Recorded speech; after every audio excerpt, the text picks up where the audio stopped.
but just welcome everyone to the 2024 LCTL Career Fair.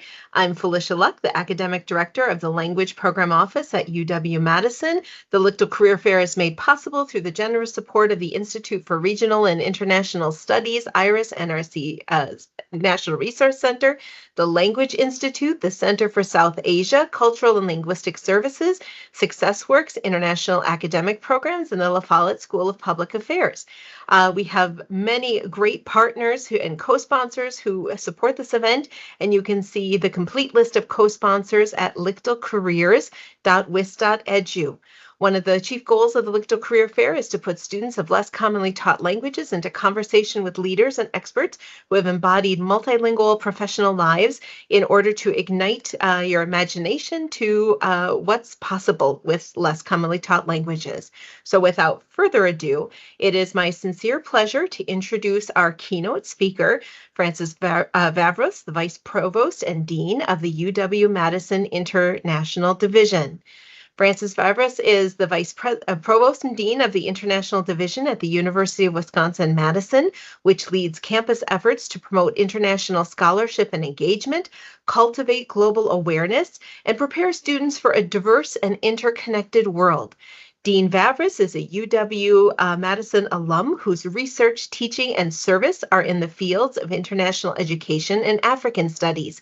She served for 2 decades as a professor of comparative and international education at Columbia University's Teachers College and at the University of Minnesota.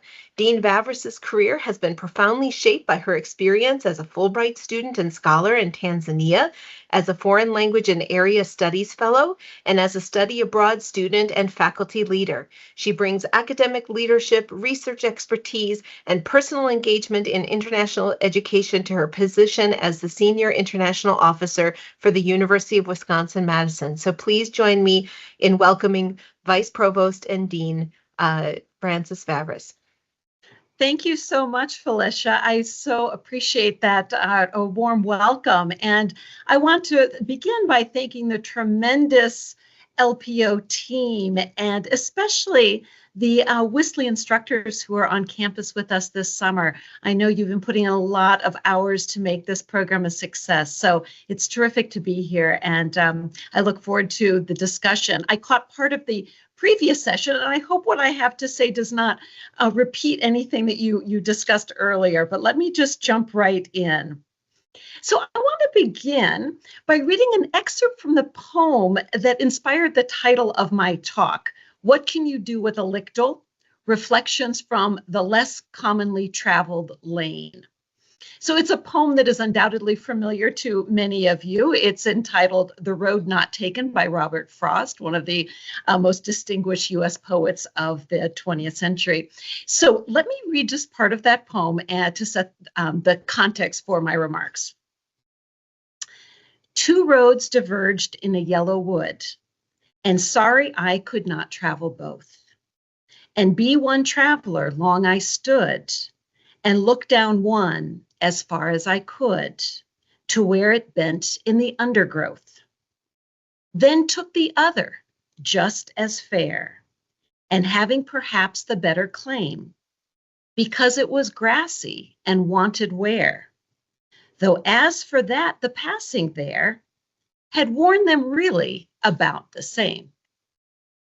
I shall be telling this with a sigh, somewhere ages and ages hence. 2 roads diverged in a wood, and I took the one less traveled by, and that has made all the difference. So when I learned this poem in elementary school, we were taught that it celebrated the importance of making choices, and often unconventional choices, which might make all the difference for the rest of our lives. Now, this was a lot to put on the shoulders of 12-year-olds, but I had a group of rather unconventional teachers and demanding ones too. And because you have opted to study a LCTL rather than or in addition to a MCTL, a most commonly taught language, you are likely to be someone similar to Robert Frost, someone who opts for grassy paths that want for wear rather than mowed or paved paths that are easier to navigate. Yet there's another reading of this poem that literary critics are quick to assert.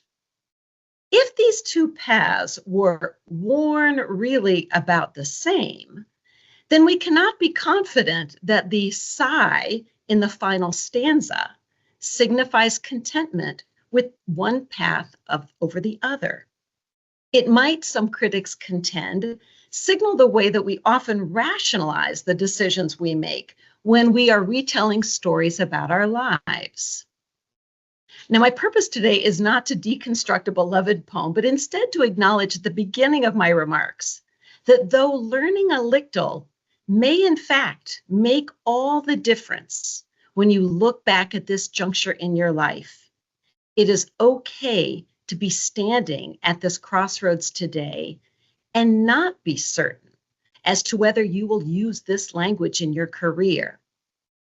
However, over the course of the next 15 minutes or so, I hope to convince you that whether you decide definitively to pursue a career where you can use the lictal you're studying this summer, or whether you plan a more leisurely stroll down various career paths, I can assure you that learning languages always makes a difference along the professional tracks you will traverse. Now, how do I know this? Let me draw on two varied sources of information. First, research. Second, my own family. I hope I don't repeat, as I said, what you have already learned from studies linking language learning and career success. However, I do want to highlight a few points that I believe have particular relevance for those of us who have studied or are studying a lictal. One key point, and I think you did discuss it earlier today, is that the demand for multilingual employees is growing in the US and growing rapidly. And I imagine this is true in most parts of the world. In a 2019 report by the American Council on the Teaching of Foreign Languages, it was found that 90% of employers in the US depend on those who know a language besides English. And about a third of these employers say they are very dependent on such employees. This study also found that US employers increasingly rely on multilingual employees, and many report they cannot meet their needs with their current staff. With only about 20% of K-12 students in the US studying a language other than English, those of you who did and are now developing advanced fluency in the same or different language are well poised for employment. Moreover, data from Preply suggests that it is lictals that are the most lucrative languages to know in the United States, with speakers of Portuguese, Russian, and Vietnamese at the top of the hourly rate chart for those who speak a second language. And that is ahead of those who speak French and Spanish. And depending on where a company or a nonprofit is based, they need speakers of languages spoken by members of the immigrant communities in their locales. For example, as Felicia noted, I was at the University of Minnesota Twin Cities before I moved here. And Minneapolis hosts the largest Somali population in the United States, and St. Paul, the largest Hmong community in the United States, with about 86,000 Somalis and 95 Hmong across the state of Minnesota. When one goes into public and private offices, such as clinics and schools in the Twin Cities, one frequently finds signage in 4 languages: English, Hmong, Somali, and Spanish. And large and small employers in the Twin Cities are eager to have multilingual staff. A second consistent finding from research on careers and languages has to do with so-called 21st century skills. These are the skills deemed important for careers in this age of global communication, mobility, and technology. These skills include critical thinking, collaboration, flexibility, and problem solving, as well as communication skills themselves. I would argue that these skills are enhanced when one is learning a lictal rather than or subsequent to studying a mictal. because in many cases, there's also the necessity of learning another script or constructing sentences using a completely different set of syntactic structures, or letting go of the phonological and morphological particularities of West Germanic languages. That includes our beloved English. Now, this is a theme that was taken up in an op-ed in last Sunday's New York Times, and I hope some of you will have a chance to read this piece. I think it's really great. The title of this op-ed is "What Google Translate Can't Give Us," and it was written by someone who is an author and a pilot who studied Japanese and frequently uses Japanese in his work. So here's an excerpt from that op-ed that I think is worth repeating today, and I quote, "It's true that many English speakers don't need language skills to travel these days, especially with smartphones that can translate a menu or even what a waiter is saying in real time. But few people would argue that the existence of calculators means we needn't study math. Language learning is associated with enhanced memory, creativity, and concentration. It boosts overall academic performance and may also delay neurological decline as you age. For all of us, language learning is like a gym for the brain," end quote. So I really like this idea of language learning as a workout of some sort for my neurons. So what this communicative dexterity means in the job market is that employers in many fields recognize that those who know another language or two or three are likely to possess the competencies they seek. I had the good fortune to discuss this matter last week with staff from the Institute of International Education and the Defense Language and National Security Education Office when they were on campus last week for a site visit and pre-departure orientation for students in the Regional Flagship Languages Institute. And some of you may have met these guests as well. During our conversation about the Boren Awards and the DoD programs, these experienced leaders said the following about both language learning and studying abroad. They said that these experiences show flexibility, leadership, and problem-solving skills.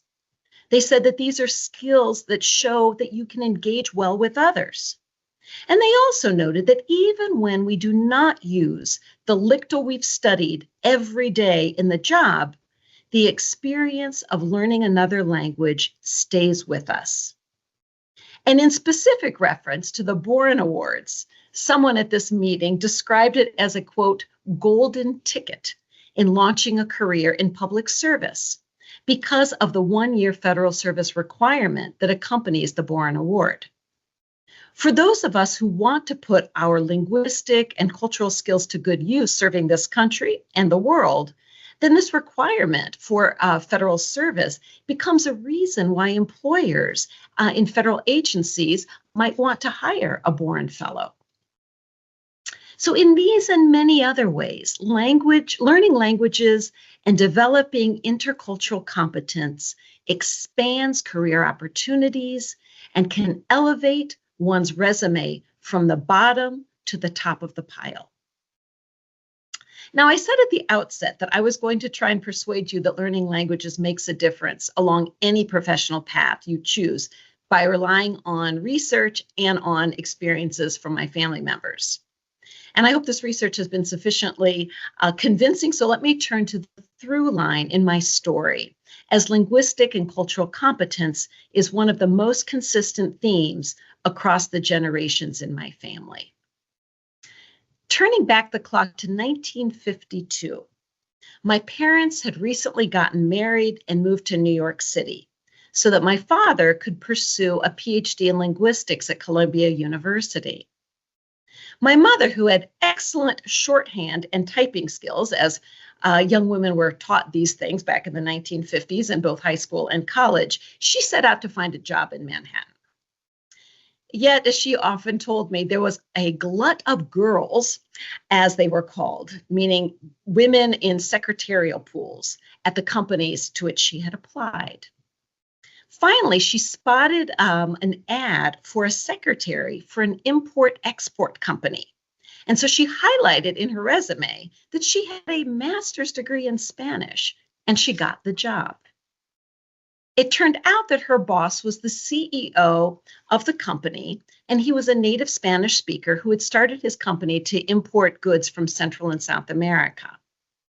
Even though my mother may have not had quite his oral fluency, her boss said that she wrote Spanish better than he did, and he entrusted her to drafting all of his correspondence in both Spanish and in English. I remember as a child that my mother showed me once an old stenographer's pad or steno pad with these kind of scribblings on it. And I felt like it was an archaeological find, but this was a kind of shorthand that she created so that she could take notes very quickly in Spanish. Now, fast forward 50 years to when I was studying Swahili, one of the most popular lictals among the African languages taught in the United States. And I was fortunate, as Felicia pointed out, to have the support of a Foreign Language and Area Studies or FLAS fellowship for my 3 years of studying Swahili as a graduate student at the University of Illinois. I then participated in the Fulbright Hays Group Project abroad in Kenya and Tanzania for a 9-week intensive summer program, much like the Whistler program here. And then I had a Fulbright Hays Fellowship, a DDRA fellowship, that allowed my family and me to return to Tanzania for a year of doctoral research. This was also an immersive language and cultural learning experience because we lived in a rural community with no other Americans in the vicinity. These experiences, coupled with a return to Tanzania as a faculty member on a Fulbright Fellowship, and having led 2 study abroad programs in Tanzania, became part of my narrative when I applied for this position as Vice Provost and Dean of the International Division at the University of Wisconsin-Madison. There were undoubtedly many qualified applicants for this position based on their scholarship in international education and their administrative experience. But I'm quite certain that seeing Swahili on my resume made me stand out among the other candidates. For one thing, I could speak to the importance of the African Studies program on this campus, where as a UW student, I had attended events and deepened my cultural knowledge of this vital continent. Moreover, I could serve as a champion for our language program office and especially for Whistler because I too had done intensive summer language study.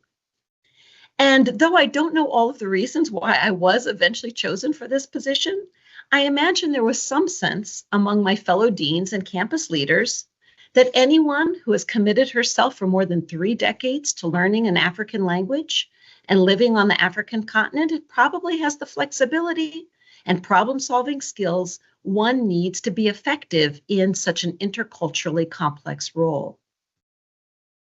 Now, the final link in this intergenerational chain is my older son, who learned to speak Swahili and English when he was a toddler when we were living in Tanzania.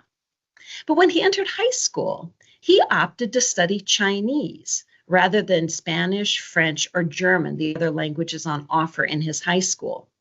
And he continued to learn this language through college with a study abroad semester in Shanghai and a critical language scholarship through the Department of State for even more intensive study of Chinese the summer after he graduated. Even though he does not use Chinese every day in his job as a public interest lawyer in New York City, he occasionally does have Chinese-speaking clients, and he can maneuver his way around the Chinatown in Flushing, which is the largest Chinatown in the United States, using both linguistic and cultural skills. And I may simply be a proud parent, but I do believe he has the skills of creativity, collaboration, and critical thinking that are the mark of multilinguals in general and of those who know a lictal in particular. So in conclusion, I do not yet know what stories my son or I might tell in the future about the reasons for the roads we took. For him, Chinese is a tool he occasionally pulls out of his toolbox, but one that has made him more intellectually curious and interculturally competent than he would have been otherwise. In my case, the journey has been one where the LCTL I studied was essential for my research and thus for my faculty career for several decades. Two roads diverged in a wood, and I took the one less traveled by. And that, in my case, truly has made all the difference. Thank you.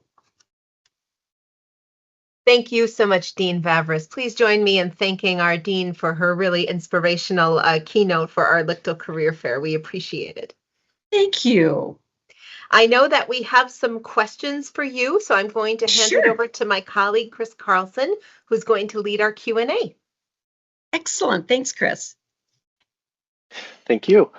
And one of the first questions that we have, it's a little bit of a two-parter, but it's would I still be appealing to an employer if I'm not entirely fluent in my target language? And how do I market a study abroad experience on my resume? Excellent. I think that even if someone is not fluent, it's important to document and share that you have been studying a language. You could self-assess, or you can get some certification to show what level of proficiency you're at. It really depends on the position. Going back to the examples I shared in Minneapolis, the hospitals and clinics there rely heavily on a whole pool of translators. And so they need to be really fluent and fluent in medical English, as well, and being able to use the medical terminology in two languages, which is a very specific set of skills. Now, if you work in a coffee shop in downtown Minneapolis and you speak Spanish or Somali, just being able to have a conversation with those who come in and order, chai lattes, it would be beneficial. It helps to, build a relationship with the clients, but you don't need the same level of proficiency as you would in some other professions. So I don't think that that's a liability for many careers where being able to show that you speak another language is a benefit. Then how to market your study abroad experience. Our study abroad program, that's called the International Academic Programs, has workshops on doing this very thing. And I attended one, I think it was last August, or shortly after I started my position. And they had students who had come back from study abroad programs practice giving elevator speeches to one another. So someone would say, oh, I see you were on a study abroad program in Bolivia or in Botswana, tell me about it. And honing that message to say, something more than it was a lot of fun. I hope it was, but to say during this experience, I learned how to do X, Y, and Z, or I developed skills in these areas. I think that's really important. So these qualities that language learners typically develop are usually amplified during a study abroad experience. So that ability to be a flexible thinker, someone who can solve problems and solve them quickly. Study abroad experiences typically lend themselves to a couple of moments where you must think on your feet and be someone who's able to pivot quickly without undue stress. So you could talk about that set of 21st century skills, and I think about the ones that your experience really capitalized on, and be ready to give an example or two of, oh, you say here that you've developed critical thinking skills. Give me an example of how this happened. And so review your notes that you took when you were studying abroad, letters home or messages or a blog, or however you documented that experience. And going through those materials will probably remind you of moments where you did have to rely on some of these very important skills that employers are looking for. And I would say then practice telling that story in a minute or two.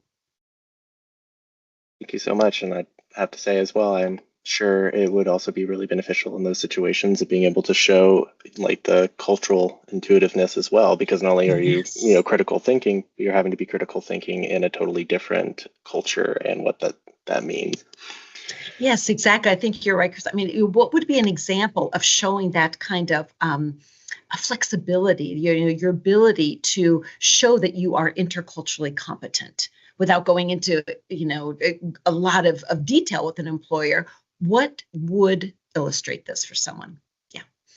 Thank you. And I actually, one just came in from an attendee. It's very much on point with this very question earlier. Is it possible to show flexibility through learning lictals without having studied abroad, or insert it yourself entirely into an immersive experience? So if you didn't have the opportunities to study abroad.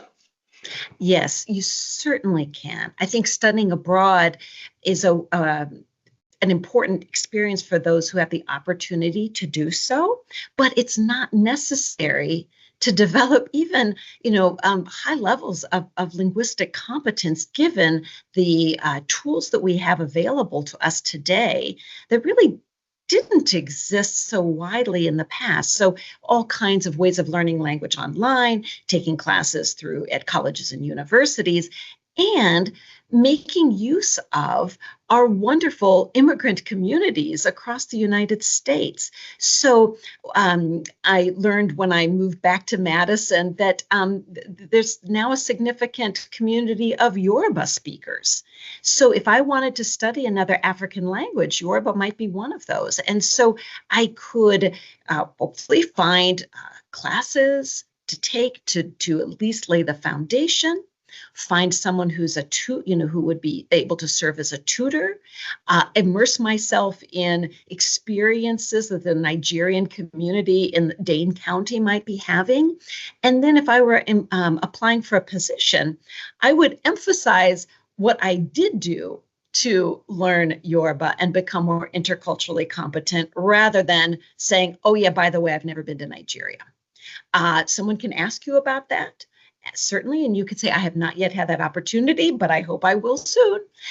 And then circle back around to how you have developed this, your abilities to use the language and learn more about, West African history and Nigerian history and geopolitics, as well as how one does things in Yoruba. Excellent. Thank you so much. And another question as well from the chat or the Q&A.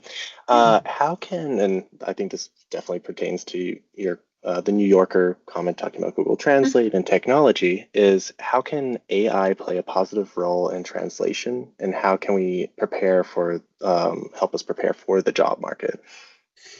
Yes, this op-ed that I mentioned in my remarks talks about that a little bit, and it's the same kind of thing we hear often. I think a year ago there was an op-ed in the New York Times that I do remember reading that was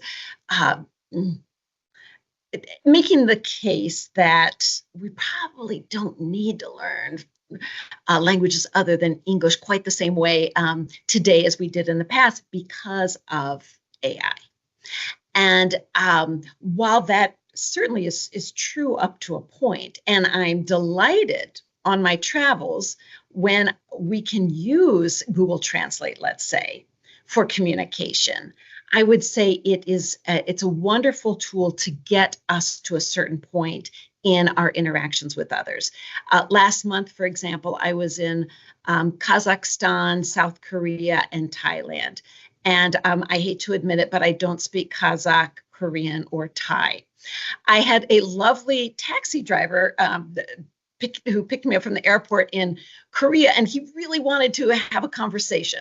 So he set his phone between the driver's seat and where I was sitting in the back. And for the 45 minutes or so that we were working our way through traffic in Seoul, we had quite an interaction. Where are you from? He would say, and it would translate into where are you from in English. And then I would say in English. And we went back and forth in a way that I found really gratifying, that instead of 45 minutes of silence, we learn something about each other.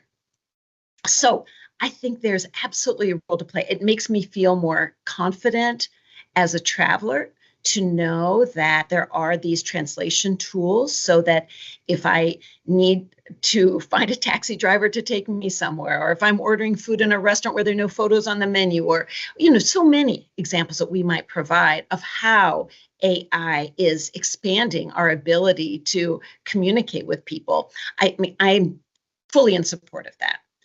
However, there are probably a few places in the world, maybe one country or one a region, where we want to develop greater depth of understanding. For someone like my father, he spoke multiple languages. They were all, Indo-European or in Slavic languages, but he was always, interested in learning more languages and had a great ability to do that. I have focused more on, one language and one language family, and I hope that by doing so, I've added the kind of linguistic competence to an interest in sort of all things East African. And there's no way that I would be able to conduct the kind of qualitative interviews with people of all, ranging from age 18 to 80 using Google Translate. The nuances of the language, some of which I, certainly still miss, the facial expressions, the learning how you go into someone's home. Those are skills that we will only learn through intensive language study and immersing ourselves in intercultural opportunities. And those still matter a lot. They matter, I think, certainly for many kinds of employment, but also I think they matter because the humanities still matter. And I hope that we won't lose touch with that part of our history and way of being as human beings. Thank you, and well said and well put. Another question as well. What advice and insights can you offer about prolonged lictal development through the advanced levels with so many other personal, professional, and academic obligations and interests that we have? Good question. So part of it depends on, I think the stage in life one is at. So, going back to my experience, when I began studying Swahili, I was a master's degree student, and I was pretty narrowly focused on someday wanting to be a professor. And I had heard about the Fulbright fellowships. I didn't quite know what they were when I started graduate school, but I quickly learned something about them. So I was able, fortunately, to receive funding to develop this, advanced language skills through programs that are available to many, but certainly, not everyone who's attending this event today. But think about ways of developing these skills through Fulbright programs, through Boren fellowships, through FLAS fellowships, if you are eligible to do so. Then for those, like my son, who at some point decided that, I'm not going to have time to continue studying Chinese and, get ready to take the LSAT and become a new lawyer and, all of this. I mean, he's kind of put Chinese language study on hold. However, when he has opportunities to spend time in Chinese, speaking areas of New York City, that's where he goes. So at least he's, listening to it, occasionally being able to speak the language. That's very important. Also, when there are opportunities to travel abroad, does one choose going back to the place where within, a few days, you may be back to where you were previously with your language learning and have maybe 2 weeks to spend re-immersed in that environment. I think that's one way to repeat it, if you have those repeated experiences, to keep up with language learning. And then perhaps at another point in your life, if you are at a stage where job demands are intense and I'm not going to be able to study the language, childcare demands or other family demands are intense, all I can do is kind of maintain my language ability. That's fine, because at another point, opportunities may arise where you can extend your language learning opportunities. Look, I'm already planning for retirement here, and how I might be able to go back to Tanzania and move to another level. That's going to be an important part of that cognitive dexterity that they talk about being so important among those of us who are, not too far from retirement. So I know that's far from where most of you are, but my point is that I don't think we should ever give up on the continuation of our language learning, and to realize that it's okay that there will be times where we're not able to immerse ourselves the way we once did or might like to at the moment, but those opportunities may come in the future. Keeping your options open, and I'm sure it's also options open, of course. Yeah. And also most languages, they're still evolving and growing too, so it's not going to be the same when you come back. So sounds like also being very forgiving to yourself that things are going to change, whether it's you or the language, the culture, everything's changing. That's right. Think about that too. When we revisit a language, all that's changed perhaps. And every day, new words, new ways of saying things are being introduced into all languages. And isn't that an exciting part of being a language learner? It's so dynamic. Right. Another question kind of touches a little bit on this, and you may even have some pushback. I'm not sure. It'll be interesting to hear your response. What do you think the future of lictals look like in a professional world that is increasingly moving towards English? And I know a lot of professions that can be the case, and just like culturally through like TV and media, English can be very influential and pervasive in a lot of ways. So I guess just exactly like the question that was asked, in a professional world, if it is moving towards English, how to maintain those other languages. Right. Great question, and one that I think we all should be prepared to answer, especially if we are lictal champions or mictal champions. One of the most striking aspects of this trip that I had last month was that in each country, and I would say especially in Kazakhstan and Korea, I was struck by how the young people I met with, and so, mainly undergraduates and graduate students, young to me, how proud they were that they were multilingual people.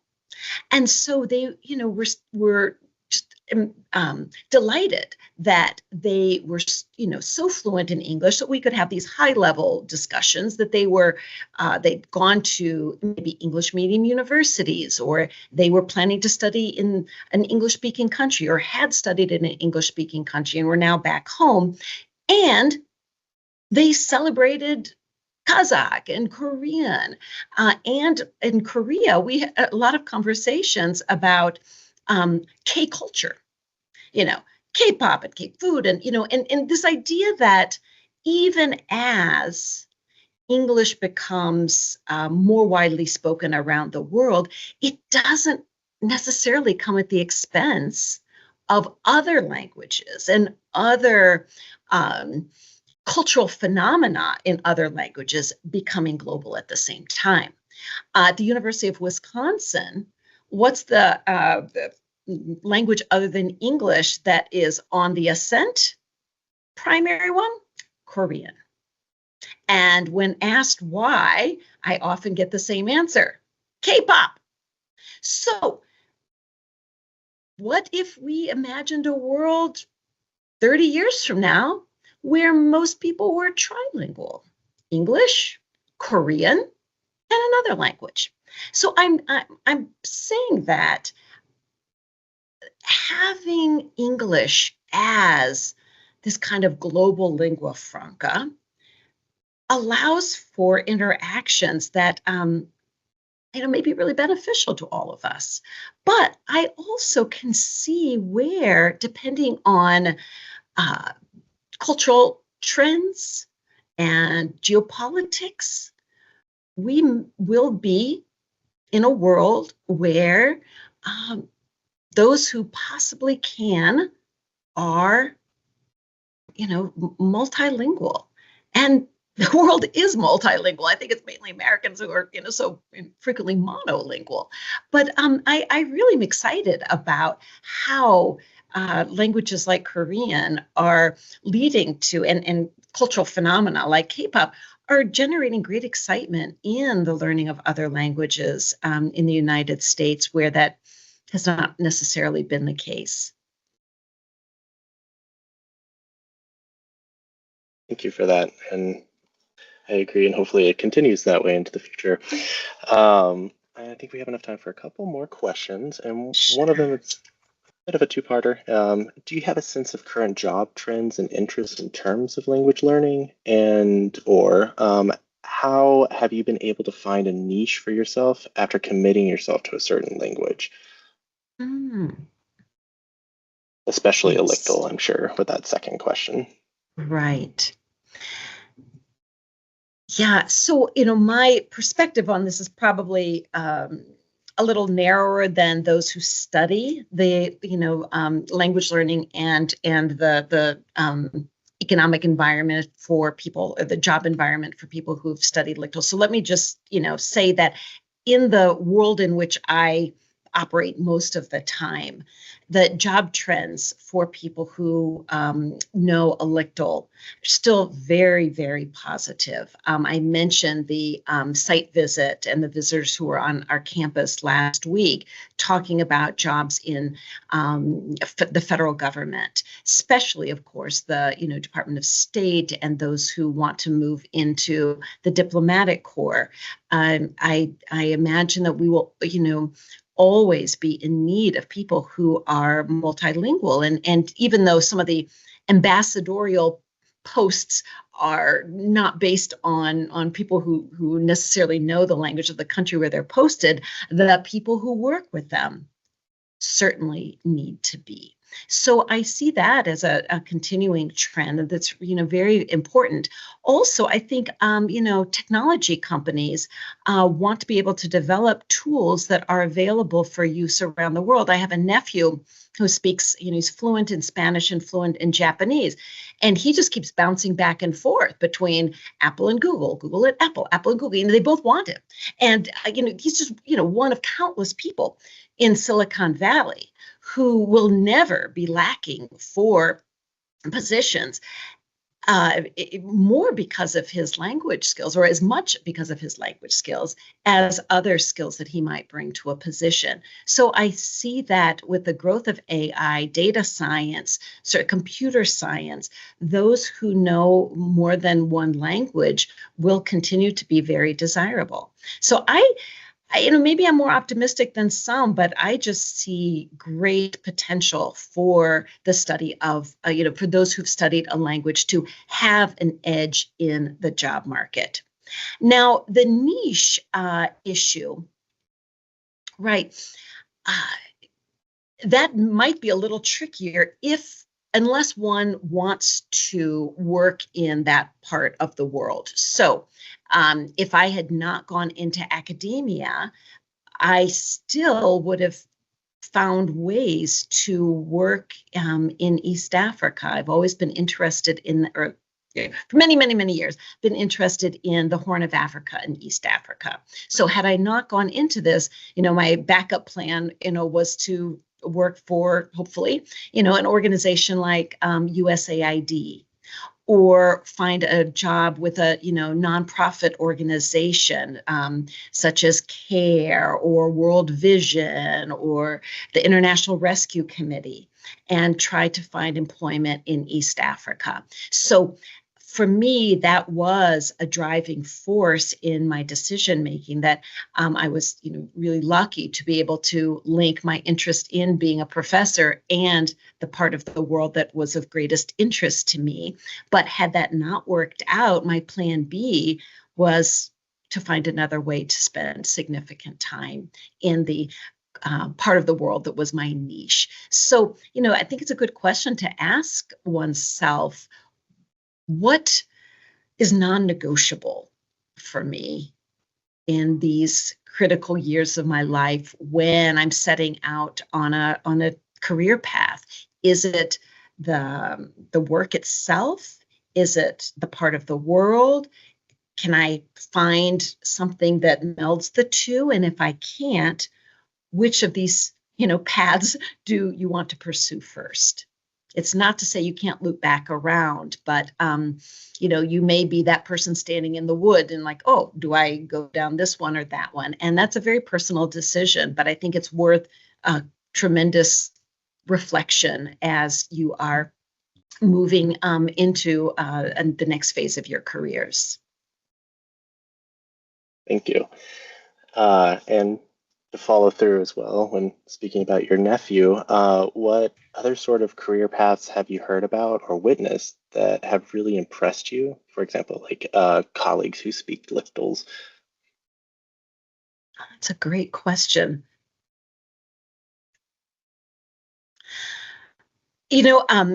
I was thinking about people who, still sort of often started off as academics, or they were doing a PhD and they decided at some point, this is just not what I want to do. And some of them have gone into, very different kinds of jobs where they have still made use of their lictal. I'm thinking in a couple of cases about people who've gone into the travel industry. So, not surprisingly, but they specialize in the part of the world where they're, where their lictal is widely spoken. So those who have, opened up, let's say, ecotourism companies, or those who have specialized in combining travel and another interest like athletics, or increasingly those who are finding ways of creating travel opportunities that are educational for, let's say, a niche audience, such as retirees, or I'm getting ones for grandchild programs. So people I know have done that with their lictal, and I think that's really exciting. Others have gone into publishing or writing or editing, so that area as well. So, who is going to be able to read a manuscript and deem it worthy of publishing in a publishing house if it is in a language that's not so widely spoken? How do we decide whether it's worth publishing or not? Is there enough of a market? Or even when it's not a manuscript that's fully in a lictal, what about places where there are, excerpts, making sure that this was an adequate translation? So I think publishing, translation, writing would be one. And then I'm thinking about a couple of former doctoral students whom I've had who decided not to become faculty members, but also set out into the world of publishing. And so they've written children's books in other languages, and in one case, fairly successful at doing that, or at least that's the case that comes to mind. So I think those are just a small fraction of the things that people could do with their lictal. And I imagine in this group we could, there are people who have done many other things, but I would say that their career opportunities that are worth really exploring as widely as possible, and thinking about what are you good at? Clearly good at language learning or interested in language learning, but what else are you talented in? What excites you? And bring those together. Thank you. And again, I'm sure in those type of situations, it's a good way of being able to show a little bit more of your own personality and how you're being able to be flexible and using the tools and the experience that you've learned and gained to and apply to just about anything in your life. Mm-hmm. Well, thank you so much for all of your thoughtful responses to all these questions. I really enjoyed it myself, and I hope everyone else as well. And I'm going to Thank you pass for the you off, questions. and everyone else in the chat as well that's here. And I'm going to pass you along to Felicia. Thank you. That is a wrap for day one. Yes. So I want to say thank you, Dean Vavrus, again for being here, and thank you for our human service panelists and everyone who participated in today. Thank you so much. Bye-bye.